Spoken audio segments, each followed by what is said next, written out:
Voilà, mesdames, messieurs, bonjour, bienvenue dans ce nouveau numéro de votre émission hebdomadaire, le débrief spécial Coupe du Monde, comme on le fait depuis 2 semaines à présent. Nous allons d'abord parler de ce match du Sénégal en vue, mais aussi celui que nous avons déjà disputé avec le Japon, qui a été donc un peu surprenant pour la plupart des supporters sénégalais, mais aussi il faut reconnaître que cette équipe du Japon continue de faire la sensation depuis le début de ce mondial. Pour en parler, nous sommes avec notre consultant maison, Alioune Soumaré. Bonjour.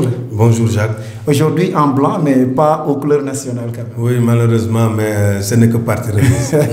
Alioune Soumaré, avec qui nous allons débriefer ce match du Sénégal contre le Japon. Le score final, vous le savez, 2 buts partout. Le Sénégal toujours qui se fait rattraper au score par ces samouraïs bleus qui ont été aussi braves et qui par moments pouvaient même jouer la gagne. Que retenez-vous, Soumaré, de ces résultats, parfois, comme le disent certains, à l'échec pour le Sénégal? Oui, mais ça vaut un sentiment de regret qui anime tous les Sénégalais et un semi-échec pour les observateurs parce qu'en fait, tout le monde pensait que le Japon était à la portée du Sénégal, ce qui est un peu vrai aussi, bien qu'en football, ce n'est pas une science exacte, mais on a complètement déjoué et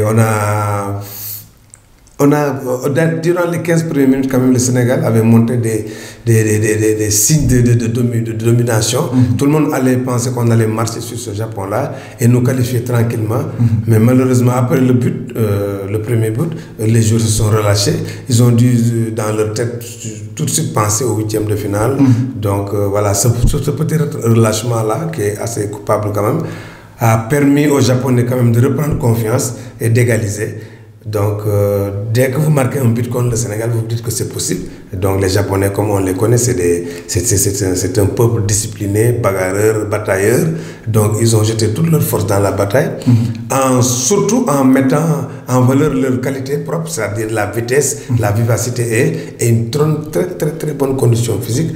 Donc, il a complètement gêné les Sénégalais. Côté sénégalais, qu'est-ce qui a fait la différence entre ce match contre le Japon et le premier match contre la Pologne? Effectivement, moi je vois la différence sous 2 angles. Le premier, parce que quand on a rencontré la Pologne, tout le monde pensait que la Pologne était supérieure au Sénégal. De toute façon, sur le plan classement, sur le papier, sur le classement FIFA, sur le parcours, le vécu et surtout le charisme de Lewandowski. Donc les gens pensaient que, peut-être à tort ou à raison, que la Pologne nous était supérieure. Donc, le Sénégal, on le connaît. C'est une équipe que quand on lui dit que vous êtes en face d'un adversaire supérieur à vous, c'est là où le Sénégal peut déjouer tous les pronostics. Et vice-versa, quand on rencontre une équipe faible, là aussi, on a souvent des surprises. Alors, on a vu durant ce match un tout petit changement, contrairement au 11 qui avait démarré contre la Pologne. Seul Mambiram Diouf a été relégué sur le banc. Pape Alioune Ndiaye qui a fait son entrée. D'abord, le choix de ces 11, est-ce que c'était logique? Parce qu'on disait avant cette émission que ce n'était pas le même adversaire, c'était pas donc la même... On ne pouvait pas s'attendre à un même match. Effectivement, c'était un choix judicieux à mon avis, parce que compte tenu du fait que, comme on l'a souligné tout à l'heure, le Sénégal partait avec la faveur des pronostics. Donc c'était à nous de faire le jeu. Donc il fallait avoir un joueur capable de déciler de bons ballons aux attaquants. Donc moi je pense que le choix-là était quand même justifié. Mais malheureusement, comme on l'a dit, ce n'est pas une science exacte. Donc effectivement, on a pris le match à notre compte dès les premières minutes, en marquant même le premier but. Mais il y a eu un relâchement coupable, comme je l'ai dit tantôt. Ce qui a fait, parce qu'on a tout de suite pensé qu'on allait peut-être battre cette équipe par 2-3 buts à 0 par exemple, et aller tranquillement au 2e tour. Donc les joueurs ont levé le pied et voilà, les Japonais, sentant qu'il y avait un coup à jouer, ils se sont créés des occasions qui les a un peu... Ils ont même eu la barre. Ils ont eu la barre transférée, ils ont eu un ballon qu'il fallait tout juste toucher pour le mettre au fond, alors que la défense était aux abois. Donc, ils ont pris confiance. Ensuite, ils se sont dit que nous, on va se contenter certainement de ce nul-là, qui va nous mettre dans une position confortable, comme c'est le cas actuellement, à égalité de points avec le Sénégal, et jouer contre la Pologne qui a complètement qui est déjà éliminé. Donc, c'est là où les Japonais se sont rebuffés. Et on a aussi remarqué des signes de faiblesse au niveau de cette équipe sénégalaise, sur le plan surtout physique. Les joueurs étaient lessivés, fatigués. C'est le cas de Mbaïnion, même Ismaël Sarr. C'est toute l'équipe pratiquement. On peut pas, à part les 2 latéraux qui ont semblé être en jambes, tout le reste de l'équipe était fatigué. Alors, pour reparler toujours de la prestation du jeu et des joueurs, on a parlé déjà du caractère qui avait fait défaut contre le Japon, mais pour parler de la prestation des joueurs, d'abord le gardien de but qui a fait une faute aussi, il faut le reconnaître, ce deuxième but des Japonais. Oui. Khadim Ndiaye a-t-il déçu vraiment? Au vu des deux matchs, quand même, il a encaissé 3 buts en 2 matchs.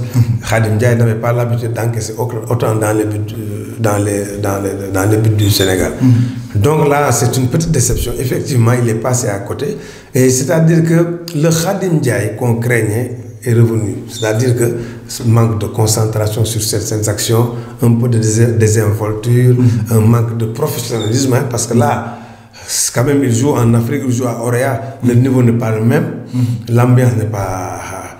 Parce que la Coupe du Monde... La Coupe du Monde, quand même, c'est ce qui se fait de mieux. Donc je pense que... Rien que le nom peut vous tétaniser un joueur. Et lui, il découvre la Coupe du Monde, même s'il joue en Afrique, en Ligue des Champions. Mais les autres, ils jouent en championnat professionnel, avec peut-être beaucoup plus de rigueur, de fermeté et de professionnalisme. Donc il a pêché sur ce plan-là. Et on l'a vu sur les 3 buts encaissés par le Sénégal. Il a été complètement absent. Et puis là, il a même empêché à ses défenseurs de se relever parce qu'il est tombé sur les deux centraux. Donc il les a complètement abattus. Il les a complètement terrassés comme un lutteur. Donc ça a permis aux Japonais qu'ils étaient 3 dans la surface, alors que les Sénégalais étaient à peu près 7 joueurs, mais tous étaient là statiques. Alors, sans réaction. À part Khadim, bon, côté axe aussi, on ne peut pas dire beaucoup de choses, même si on a encaissé 2 buts dans ce match. Mais les latéraux, ils ont eu un apport offensif, mais défensivement, surtout côté droit. Justement, là, tout à l'heure, j'ai dit que les latéraux semblaient être beaucoup plus en jambes. Bon, je m'explique parce que là, ils ont beaucoup apporté sur le plan offensif, mais le repli défensif... D'ailleurs, les 2 buts sortaient... Les 2 buts marqués par le Sénégal, c'est-à-dire le premier but, c'est le centre. C'était un centre de Sabali. De Sabali qui a frappé sur le gardien et Sadio Mané. Le deuxième but, c'est Sabali qui centre pour Mbaïnia qui laisse passer pour Wagué qui marque. Donc les latéraux étaient très présents sur le... ils ont même offensivement, mais le repli défensif reste laissé à désirer parce que là, ils ont fourni beaucoup d'efforts et ça a poussé aussi les excentriques, Sadio Mané et Ismaël, à venir défendre régulièrement. D'ailleurs, même sur le premier but japonais, Ismaël et Wagué ont failli se télescoper. Donc le Japonais en a profité pour les éliminer tout de suite et donner le ballon pour Idui qui a... Et même les 2 buts encaissés par le Sénégal, c'est toujours, ça venait du côté droit, du côté de Wagué. On le disait, la taille, l'expérience, l'envergure même. Est-ce que sa titularisation ne pose pas problème maintenant? Oui, d'autant plus qu'on va rencontrer des Colombiens très costauds, physiques. Je veux nommer un certain Cuadrado et un Falcao. Ça, c'est des monstres physiques d'abord, avant d'être de très bons footballeurs. Donc, Wagué, c'est bien, c'est un jeune prometteur, il a 19 ans. Donc, moi, je pense que l'expérience de Lamine Sané Lamine Gassama nous fait un peu défaut sur le côté droit, même si Wagué apporte une touche offensive, mais quand même la vocation première de défenseur, c'est de défendre après maintenant. Passer la phase défensive, c'est la relance. Ensuite, maintenant, quand on se trouve dans le dernier tiers, se comporter comme un attaquant, comme il l'a fait pour marquer un but. Mais aussi, il faut être présent dans les duels défensifs. Surtout les balles plongeantes là, il est très faible sur ce côté. Et là, je pense que les Colombiens ont étudié le jeu sénégalais, comme l'ont fait d'ailleurs les Japonais, qui avaient prédit aussi que Khadim Ndiaye n'était pas très bon, et ils l'ont démontré. Et donc, vous voyez, nos adversaires nous étudient, mais il faut qu'on étudie aussi nos adversaires. Pour voir leurs points faibles. En tout cas, dans cette équipe du Sénégal, au milieu de terrain contre le Japon, il n'y a pas eu beaucoup de changements à faire au niveau de la main. Parce qu'il y avait un certain Pape Alioune Ndiaye. Est-ce qu'il a joué le jeu, franchement? Oui, lui, il n'a pas été à la hauteur. Hein. À part les 10-15 premières minutes, il a complètement disparu de la circulation parce que, voilà, donc peut-être qu'il ne se sentait pas dans la peau d'un titulaire. Parce que vous savez aussi, les footballeurs, ça marche au moral. Il y a des joueurs qui sont sur le banc aujourd'hui. Ils se disent maintenant la Coupe du Monde, c'est tout juste. On est là pour préparer la Coupe du Monde, pour venir assister. Mais c'est certain que certains ne joueront pas. Il y a des joueurs qui ne feront pas leur apparition. Parce que maintenant, la possibilité qu'ils avaient, c'est-à-dire ce joker qu'ils avaient, jouer le dernier match avec le banc, ils ne l'ont plus. Maintenant, il va falloir mettre la meilleure équipe possible du Sénégal parce que contre la Colombie, c'est vrai qu'avec un match nul, on passe, mais rien n'est gagné d'avance. Rien n'est gagné parce qu'un match nul, on ne peut pas le programmer, c'est impossible. Parce que jusqu'à la dernière seconde, on peut prendre un but assassin. Au niveau des récupérateurs, il n'y a pas eu de changement. Apparemment, Alfred Ndiaye a confirmé devant Cheikhou Kouyaté, Gana Gueye aussi, qui est toujours là, indéboulonnable. Ils ont joué le jeu. Oui, ils ont joué le jeu, mais ils ont pêché aussi au niveau défensif. Parce que quand vous regardez les deux buts aussi, surtout le deuxième but japonais, les deux milieux récupérateurs étaient complètement absents. Ils étaient derrière, mais en marchant. Parce que la frappe venait de là. Voilà, et ils marchaient aussi. Donc j'ai dit tout à l'heure qu'il y avait 3 Japonais dans la surface de réparation contre 7 Sénégalais. Les 4 défenseurs, les 2 milieux récupérateurs, les excentrés. Donc il y avait à peu près 7 joueurs sénégalais dans notre propre zone et pourtant on a encaissé ce but. On a encaissé. C'était en tout cas des touches à revoir. Et puis au niveau de l'attaque, cette fois-ci, Mbaye à la pointe. Bon, on le sait, sa position de prédilection, ce n'est pas ça parce que c'est pas un vrai renard de surface. Voilà, lui, il aime jouer, c'est-à-dire lui, il aime tourner autour de l'attaquant de pointe. C'est un joueur qui aime chercher les ballons, qui aime provoquer, qui aime se bagarrer parce qu'il a une corpulence qui le lui permet. Donc, malheureusement, l'entraîneur a essayé de le mettre en pied parce qu'il ne pouvait pas peut-être le faire sortir. Donc il a dit je vais le mettre en pointe. Et puis il ne pouvait pas éliminer aussi les 2 excentrés que sont Sadio Mané et Benassa. Donc il l'a fait avec. Donc c'est Mampera Diouf qui a fait les frais de cette mutation. De cette mutation. Mais est-ce que ce trio offensif est vraiment ce qu'il nous faut?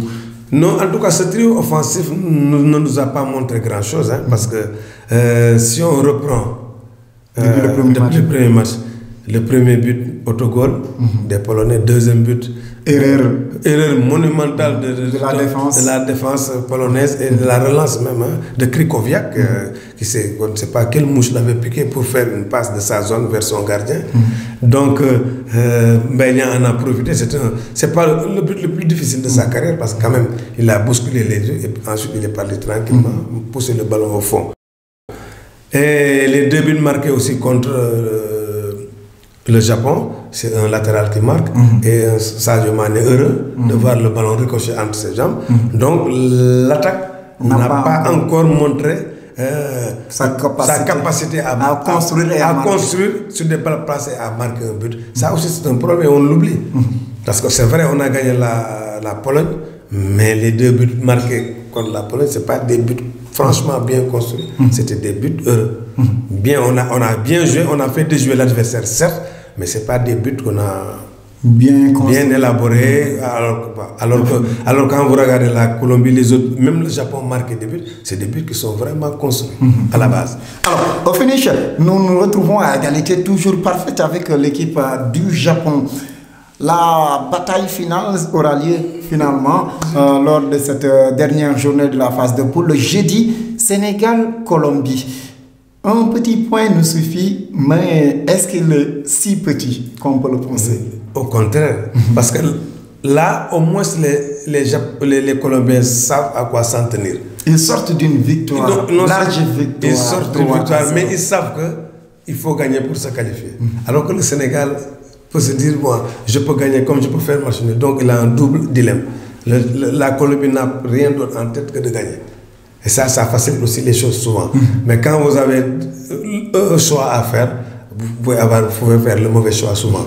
Moi, je dis que les équipes qui jouent pour un match nul ont souvent des difficultés. Parce que, passer la première mi-temps, le doute va s'installer même sur la tête de l'entraîneur. Que faire?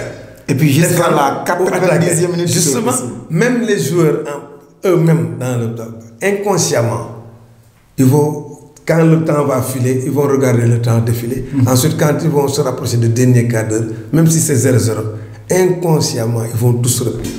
Et là, les Colombiens vont peut-être user de grands ballons pour avoir des corners, pour avoir des coups francs. Parce qu'ils ont deux joueurs qui sont provocateurs, c'est-à-dire qui dribblent bien. Quintero et James Rodriguez, c'est de très bons footballeurs. Donc forcément, ils vont chercher la faute. Et c'est de très bons tireurs de coups francs. Falcao tire bien les coups francs. James les tire bien. Quintero a marqué un coup franc contre le Japon. Et sur le plan athlétique aussi, ils ont du répondant parce qu'on a vu Yerimina marquer un but de la tête. Il a sauté plus haut que tous les Polonais pour catapulter le ballon au fond des filets. Donc, attention au corner, attention au demi-corner, au coup franc. Donc, voilà toute une panoplie que la Colombie pourra utiliser. Donc, le Sénégal doit sortir franchement le grand jeu et essayer de gagner. Chercher la victoire. Parce que déjà la victoire nous amène essayer de gagner le match. Non seulement quand vous gagnez le match, vous êtes en tête et puis ça remobilise toutes les forces. Les gens seront remotivés. Parce qu'en 2002, il faut le rappeler aussi, c'est l'histoire. Le Sénégal, n'avait gagné qu'un seul match.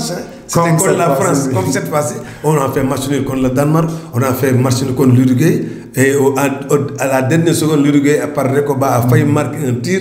Du tété Ferdinand Coly qui est tombé sur la ligne de but pour sortir le ballon. Vous voyez, ensuite on est allé au second tour.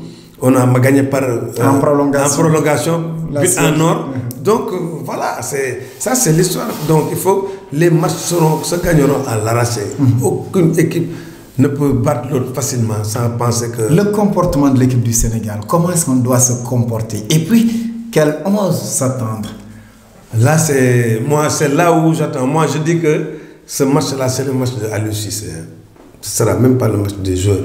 Parce que les joueurs, ils sont là, ils jouent quand on fait appel à eux. Ils jouent quand on leur demande de jouer de cette manière. Donc, pour moi, ça, c'est le match du sélectionneur. C'est le match du sélectionneur. D'abord, il doit avoir les mots qu'il faut pour dropper ses joueurs.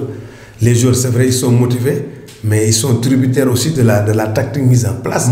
Parce que quand un entraîneur vous demande de venir défendre, vous êtes obligé de le faire. Si vous ne le faites pas, il vous sort. Donc, moi, je pense qu'un joueur comme Sadio Mané, on l'a confiné dans une tâche qui n'est pas la sienne. À Liverpool, il ne joue pas comme ça. On ne lui demande pas de venir marquer, tacler et faire même provoquer des corners. Ismaïla Sarr, ce n'est pas son jeu. Il vient défendre. La tendance, c'est que quand il est sur le dernier terrain, ils n'ont plus la lucidité de marquer un but. Est-ce qu'il faut demander à ces joueurs-là qui ont une vocation offensive de les confiner à des tâches défensives? Ils finiront même par provoquer un penalty parce que si vous taclez mal, ils ne savent pas comment faire. Donc, moi, je pense que c'est le match du sélectionneur. Il doit trouver la bonne formule. Je pense qu'il est là pour ça. Il a des adjoints. Il n'a qu'à voir avec la direction technique. C'est-à-dire que c'est un match que tout le Sénégal doit gagner ensemble. À la place d'Aliou Cissé, est-ce que vous mettrez ce même 11? Non, je ne mettrai pas ce même 11. Pourquoi? Non, parce que le premier match, on a essayé de contrer un adversaire avec une méthode qui a marché. Mais la Pologne n'est pas la Colombie. Parce que les Polonais, c'est un football à l'européenne. C'est-à-dire qu'il faut tout juste ce qu'il faut faire. Il n'y a pas de folie, il n'y a pas de gris-gris. Par contre, les Colombiens, vous avez la morphologie des Colombiens. Ils ont le même type de que le Sénégal. C'est pratiquement des Africains. C'est des Africains qui se sont retrouvés là-bas. Donc, physiquement, ils ont des répondants. Plus forts que les Polonais, ils l'ont démontré. Ensuite, techniquement, ils sont plus forts que les Colombiens. Parce que c'est des Sud-Américains. Ils ont une technique au-dessus de la moyenne.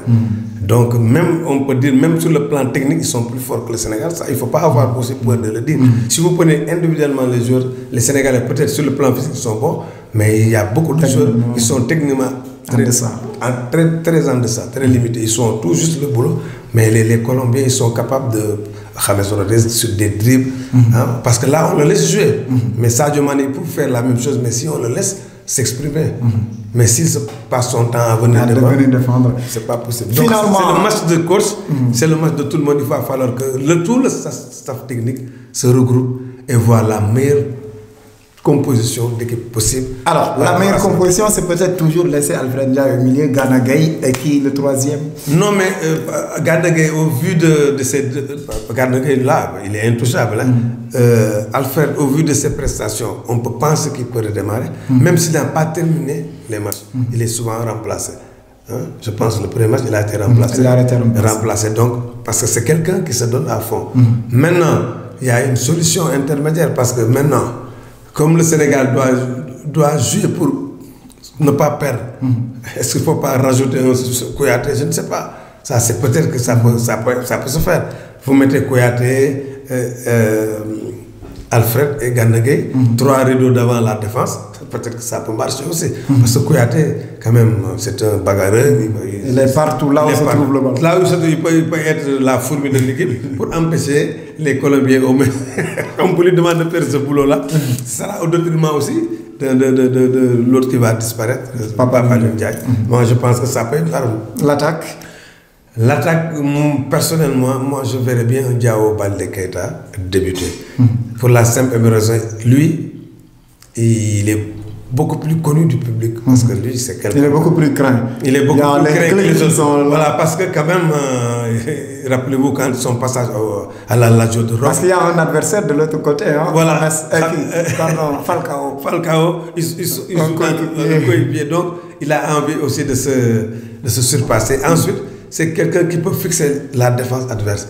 Par contre, Ismaël Sarr et Sadio Mané, ils permettent toujours aux latéraux de monter parce qu'ils descendent très bas. Par contre, lui, s'il fixe, l'arrière latéral ne va pas s'aventurer. Non, parce que là aussi, c'est des stratégies qui peuvent se mettre en place. Parce que quand on sait que ce jour-là, il vous attend là-bas, vous n'allez pas partir. Parce que même vous partez, votre coach va vous dire, hey, revenez parce qu'il y a quelqu'un derrière vous. Très dangereux. Ça peut fixer la défense. Ça peut être une solution. Diao Baldé Keita et Kouyaté. En tout cas, merci. Je rappelle que le match Colombie, ce sera ce jeudi à partir de 14h. Un match qui se jouera simultanément avec Japon-Pologne. Le Japon est beaucoup plus à l'aise. Oui, mais attention quand même parce que les Polonais sont orgueilleux. Hein. Ils ne peuvent pas rentrer comme ça. Bredouille, sans le moindre point. Mais au vu de ce que les Japonais ont montré, on peut quand même penser que moi je pense plutôt à un match nul. C'est possible. Merci tout pour cette première partie de votre émission Le Débrief. La suite tout de suite.